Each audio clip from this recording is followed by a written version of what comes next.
Се наоѓаме во основното училиште Аврам Писарски во Бардовци.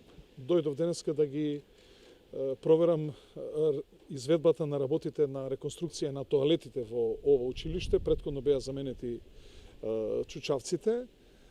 Се со цел да видиме во каква состојба е ова училиште, кое е целосно реконструирано 2012 година. Работите течат, но во исто време констатираме дека во една училница имаме истекување на вода од некоја цевка која што во наредните денови ќе биде санирана, како и дел од кровот кој што протекува.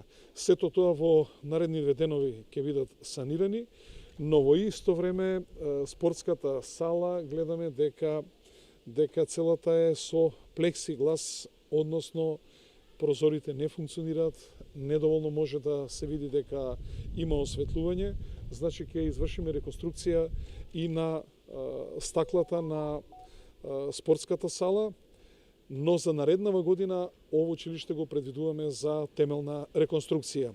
Се со цел за нашите најмлади жители да имаат одлични услови за работа, како за нив, така и за професорите, но и во исто време и пред почетокот на грејната сезона проверуваме дали ова училиште, бидејќи се грее на нафта, дали има доволно нафта. Тендерот е завршен, веќе имаат одредени резерви, за да исто така и тој дел биде во интерес на учениците и нивно комфортно чувствување овде во ова училиште.